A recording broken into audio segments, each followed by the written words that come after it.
Eu venho aqui fazer uma apresentação, se calhar um pouco diferente, porque faz parte de uma das componentes do meu trabalho, é trabalhar com a EIT da Comissão Europeia na previsão daquilo que são as tecnologias que vão ser disruptivas mais no médio e longo prazo e perceber macro tendências, e portanto eu vou trazer aqui um pouco uma análise daquilo que serão as tendências mais de médio prazo e depois dar algumas sugestões de como a Figueira da Foz poderia enquadrar-se, dando alguns exemplos, de forma a preparar-se para essas tendências. Aviso desde já que tipicamente as pessoas ficam um bocadinho deprimidas com algumas das previsões que eu aqui vou pôr, portanto peço a vossa paciência.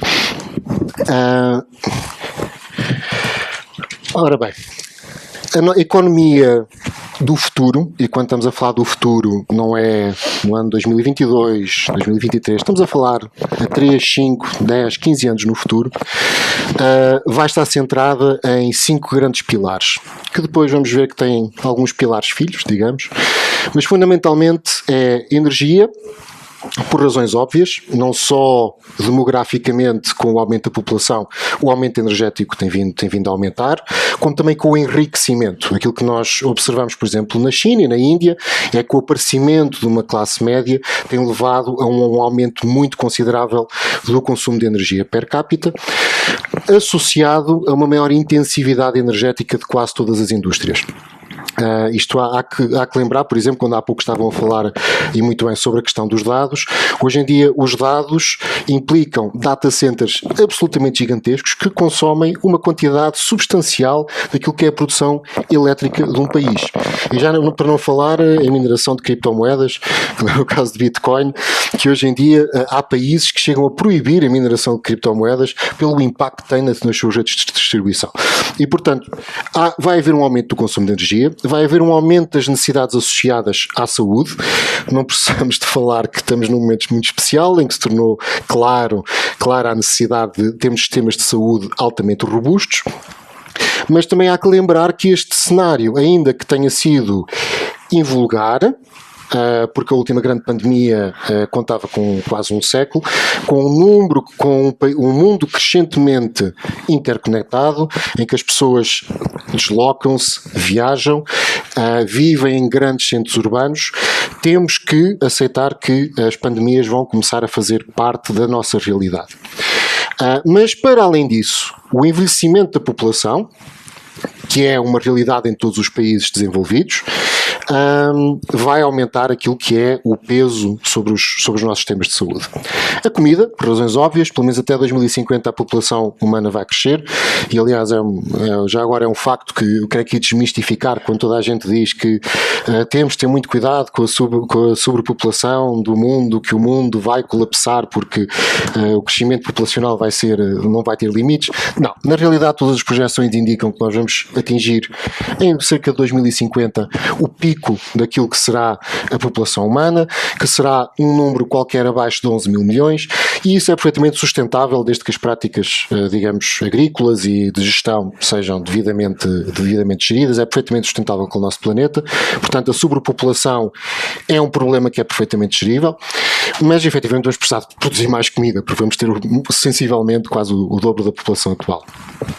A descarbonização das economias, todos nós sabemos da emergência climática que atualmente vivemos, e tem havido muito por mérito da pandemia que nós tivemos, tem havido um aumento deste esforço, e aqui digo mérito não só porque houve efetivamente uma redução das emissões de carbono durante a pandemia, mas também porque, dada a necessidade de injetar dinheiro nas economias, os principais blocos económicos do Ocidente optaram por fazer isso por via da criação de programas de New Green Deals, e portanto está a haver, felizmente, um grande enfoque na descarbonização. E por último, a automação, à qual eu chamei robôs porque não cabia a palavra automação na minha apresentação. E eu queria focar-me um pouco mais nesta última, porque liga muito também com aquilo que foi dito pelos intervenientes que me antecederam. Como parte do meu trabalho para prever o futuro, eu vi-me forçado a criar um modelo que me permitisse perceber qual é que seria o impacto social e económico de um aumento da automação. E então desenvolvi um modelo, que apresentei já há uns anos atrás na Comissão Europeia e que desde então tenho andado pela Europa a deprimir pessoas com ele, que prevê aquilo que é as transições que vão ser geradas na nossa economia devido à automação com base nas transformações que já houveram nas grandes revoluções tecnológicas que tivemos nos anos mais recentes. E então isto é um modelo piramidal, até porque fica bem, fica sempre melhor do que outra forma qualquer, que tem 5 níveis que estão divididos por esforço cognitivo. Portanto, classifica a atividade humana de acordo com o esforço cognitivo. E começamos no nível 0, em que é o trabalho manual repetitivo, que não exige esforço cognitivo, não exige concentração, é algo que se mecaniza. Temos no nível 1 o esforço cognitivo repetitivo, que conhecemos todos muito bem, que é o trabalho que antes se fazia administrativamente, como por exemplo nos bancos em que eram calculados os saldos das contas à mão, a escrever ofícios em máquina de escrever antes de haver reprografia, portanto, esse tipo de atividades. Temos o nível 2, isto aqui é um pouco mais complexo de explicar, mas que é a interação, o ser humano servir para fazer a interação entre um sistema caótico, e quando digo caótico é com um número infinito de possibilidades, e um sistema não caótico, que tem um número finito de possibilidades, em que um ótimo exemplo é conduzir um carro. O mundo que nos rodeia pode pôr-nos à frente qualquer coisa, pode aterrar um OVNI no meio da estrada, e cabe-nos a nós, enquanto condutores, perceber, dentro das operações limitadas que o carro nos permite, que é virar o volante, carregar em 3 pedais, meter mudanças, reagir de uma forma adequada, mapeando esta realidade que qualquer coisa pode acontecer, numa realidade em que um número limitado de coisas podem acontecer. Outro exemplo, por exemplo, é o atendimento ao público. Existe uma empresa, tem um número limitado de processos, mas a pessoa com quem interagimos pode ligar para a Vodafone e pedir uma pizza, não é? Eventualmente a pessoa do outro lado tem que perceber que não há mapeamento nos processos da Vodafone para uma pizza e desligar a chamada na cara da pessoa. Temos o nível 3, que é o ser humano fazer interação entre sistemas caóticos, e aqui eu entendo como um segundo sistema caótico, um que tem um elevado número de possibilidades, é aquilo que nós chamamos de engenharia. A engenharia permite um número de tal forma elevado de combinações que as ferramentas permitem fazer. Basta pensarmos num programa de computador, uma linguagem de programação, apesar de ter um número limitado de comandos, mas o número de combinações é praticamente infinito, e portanto cabe a um engenheiro pegar numa realidade infinita, que é um pedido de um cliente, que pode ser qualquer coisa, e encontrar a forma de mapear isto numa ferramenta que é de tal forma vasta que se pode considerar na prática infinita. E por último, o nível 4, em que entramos na criatividade e investigação e desenvolvimento. E se nós pensarmos um pouco naquilo que nós tivemos na Revolução Industrial, o que é que foi?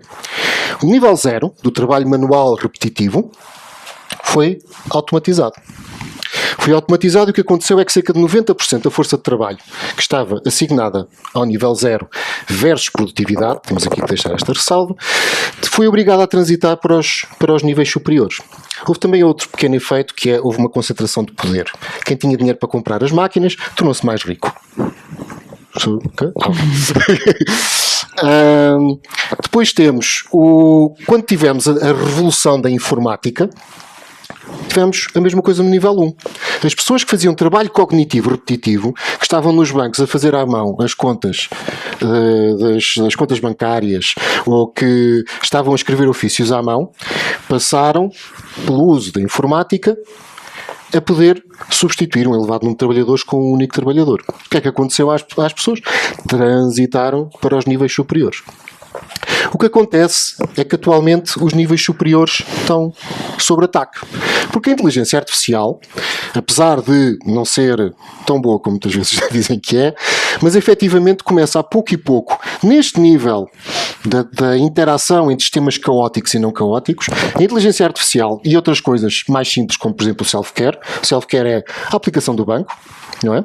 Começa a substituir os seres humanos na condução de carros, na condução de qualquer tipo de veículo. Já agora, a condução de veículos a nível mundial representa 11% de todos os empregos.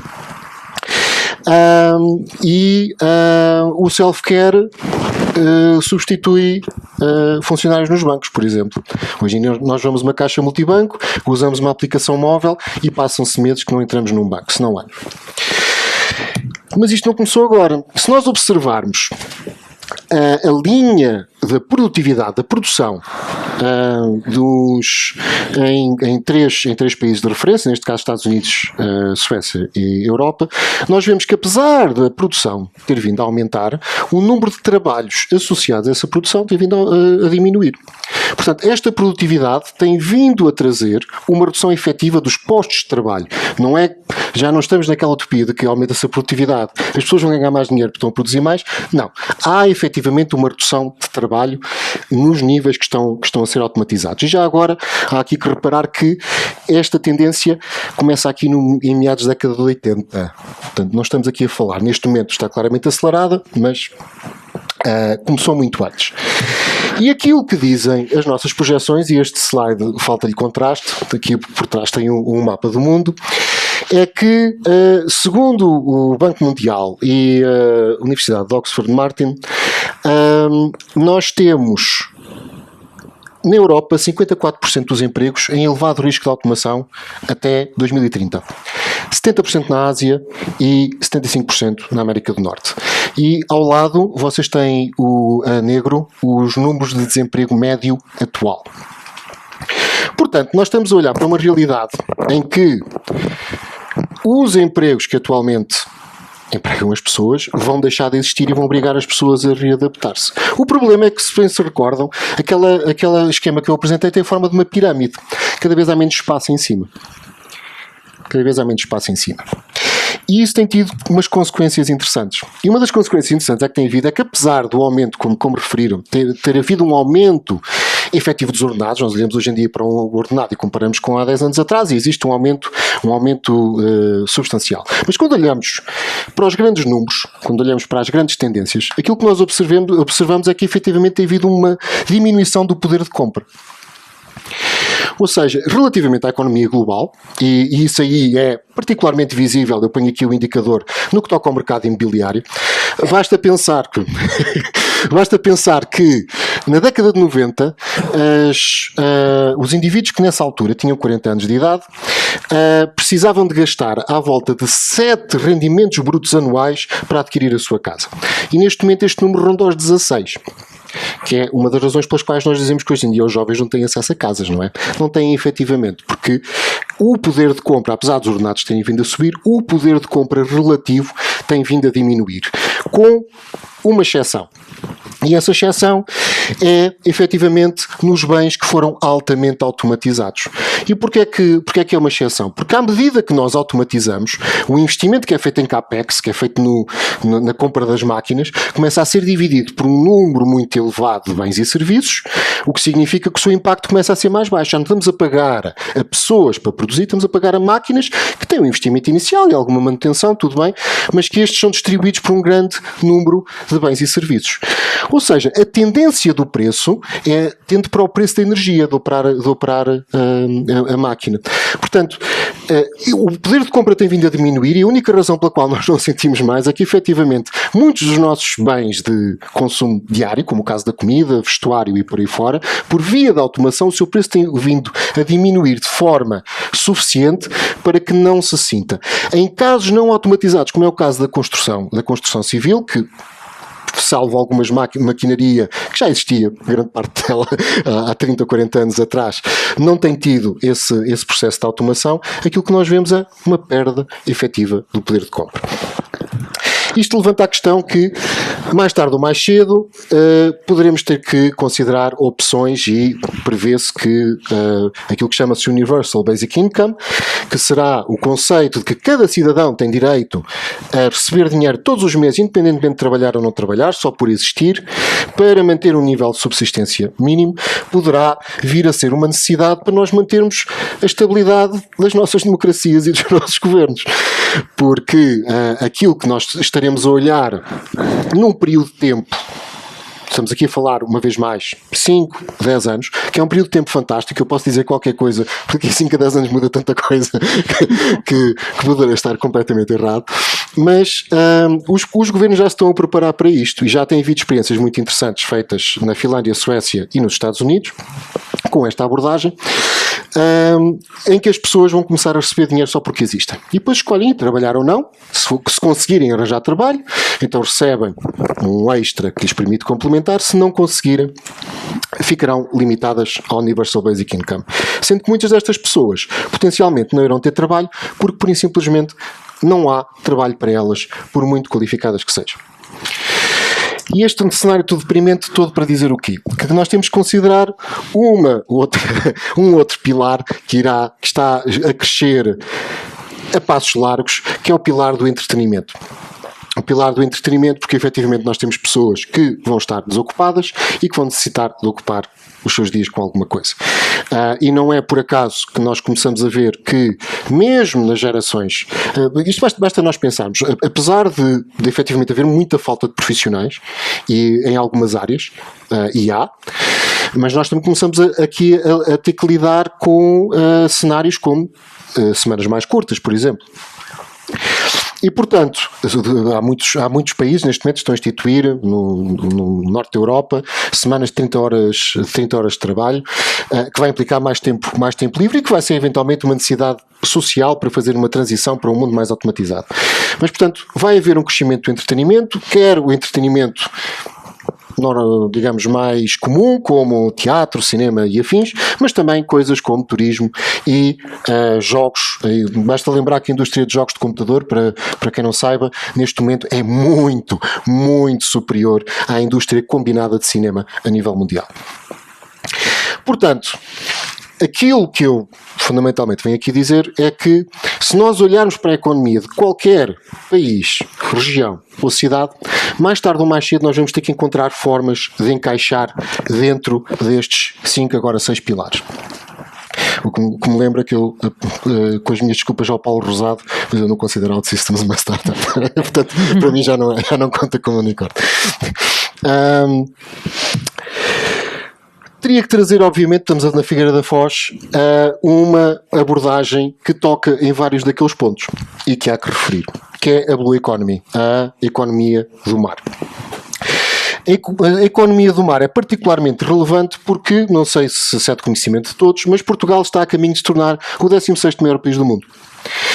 Devido a uma lei que saiu na ONU em 2009, se não estou em erro, posso estar aqui a cometer um erro, em que passou a ser considerado parte, não é da zona económica exclusiva, é um conceito diferente, é da plataforma continental, um conjunto de águas de alto mar que anteriormente não tinham qualquer propriedade. E Portugal está neste momento nas fases finais de ratificação, mas já agora, enquanto não é ratificado, é nosso. Portanto, é daquelas coisas, eu só tenho que dizer que sim, só se disserem que não é, que é chato, mas à partida estamos dentro da lei. Se nós incluirmos os Açores, a Madeira e as suas plataformas continentais com a plataforma continental portuguesa, Portugal vai gerir não a superfície, porque os direitos sobre a plataforma continental é os direitos do chão para baixo, não é só subsolo, mas inclui o fundo do mar, mas tudo que é coluna d'água não está incluído nestes direitos, mas efetivamente nós vamos ter acesso a um recurso gigantesco, particularmente comparado com a dimensão do nosso país, um recurso natural gigantesco que nós temos que encontrar a forma de explorar.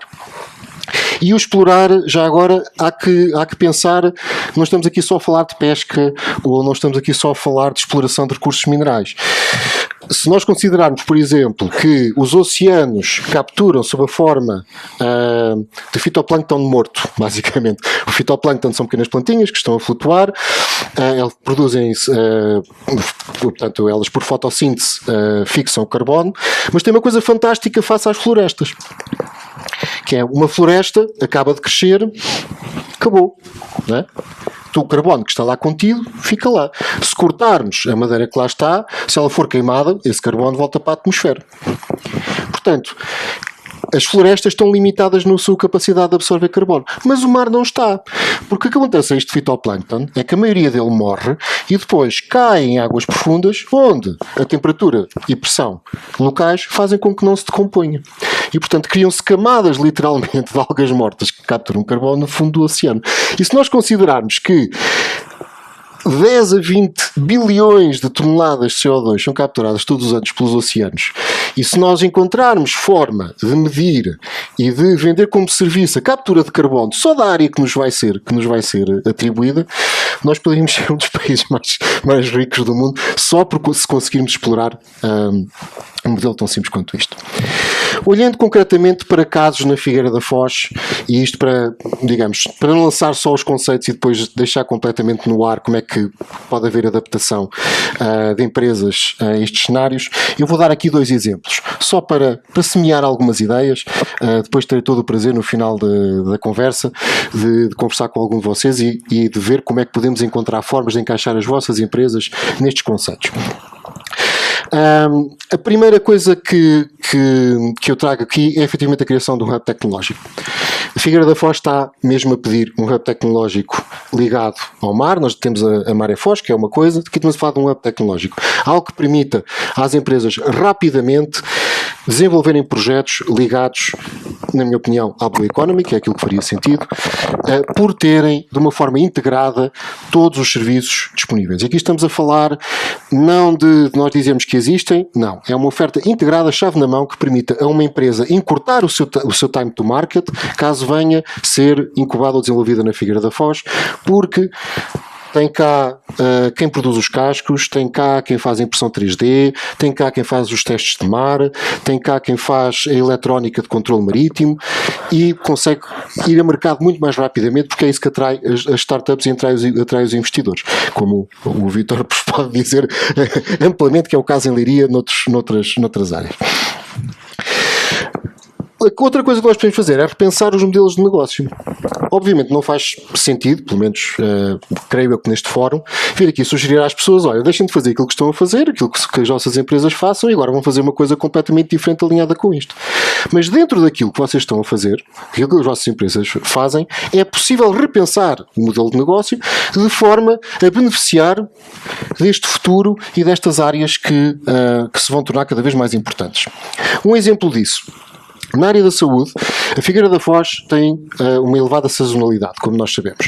No verão estamos à pinha, fora do verão, not so much. A Figueira da Foz efetivamente, tem uma beleza natural, que eu acho que todos os figueirenses que reconhecem, mas temos um hospital que está do outro lado. Temos muito perto de Coimbra, que é o maior centro hospitalar do país.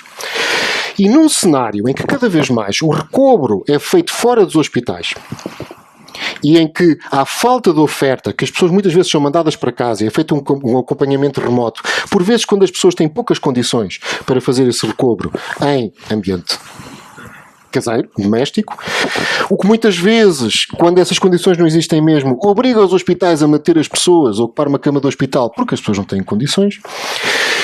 Com uma pequena alteração naquilo que seria a oferta hoteleira, portanto, em que apenas teria que se criar nos próprios hotéis alguns quartos com uma infraestrutura diferente para acolher pessoas que necessitassem de um ventilador, de algum acompanhamento diferente, e haver um acompanhamento que fosse feito no próprio hotel, de enfermagem ou de acompanhamento diário, aquilo que fosse relevante, facilmente se conseguiria adaptar aquilo que é uma oferta turística que já existe ao nosso vertical da saúde e não só aumentar a capacidade do sistema de saúde, mas ir de encontro àquilo que são as necessidades de uma demografia cada vez mais envelhecida. E, portanto, nós estamos aqui a falar de agora o hotel vai fazer outra coisa. Não. Dentro do modelo de negócio, vamos encontrar formas de aproveitar estas oportunidades que são as oportunidades do futuro, a médio e longo prazo. Outro exemplo que eu queria dar, e aqui para as pessoas mais ligadas à indústria, é que vocês podem ter um negócio na área de energia. Isto porquê? Cada vez mais é difícil gerar eletricidade de uma forma que acompanhe as necessidades da rede. Isto porque, enquanto antes o consumo da rede tinha poucas variações, portanto, se olharmos para o país como um todo, por exemplo, como Portugal, a energia que Portugal consumia ao longo do dia tinha padrões facilmente previsíveis e repetíveis e, portanto, havia poucos picos. Hoje em dia, por uma coisa tão simples como a prevalência de ares condicionados, se houver um dia que está muito quente à hora do almoço, nós temos um pico de consumo energético que, para as utilities, para a EDP, para a Endesa, para quem produz eletricidade, são extremamente difíceis de compensar. E como é que é feita essa compensação? Há uma central térmica, termoelétrica, algures, que tem que ligar uma turbina. Já agora o processo de ligar e desligar turbinas limita imenso o tempo de vida de uma central termoelétrica. É dispendioso, é muito dispendioso. Eles ligam a turbina, fazem uma produção extra durante aquele período e depois, quando volta abaixo, desligam outra vez a turbina, o que é péssimo. O que é péssimo. Qual é que é a solução alternativa que tem vindo a ser implementada? É aquilo que se chama geração virtual, em que a própria utility, a própria EDP, por exemplo, por via digital, comunica com consumidores de energia. E aqui, consumidores, posso-vos falar depois até de um projeto que há em Aveiro, a Klugit, que até nas nossas próprias casas é possível fazer este tipo de operação, em que a EDP informa, por exemplo, uma grande empresa, que é assim: se vocês desligarem as vossas máquinas durante os próximos 20 minutos, nós vamos pagar-vos por isso. E, portanto, a própria indústria, adaptando o seu funcionamento, adaptando o seu modelo de negócio à existência de uma nova fonte de rendimentos, pode efetivamente entrar no negócio da energia pela redução de consumo. E já agora, este exemplo que eu estava a dar da Klugit, existem dois bons exemplos, peço desculpa. Existe um exemplo em Coimbra, uma empresa chamada VPS, que agora chama-se Clean Watts, se não estou em erro, foi comprada por outra empresa,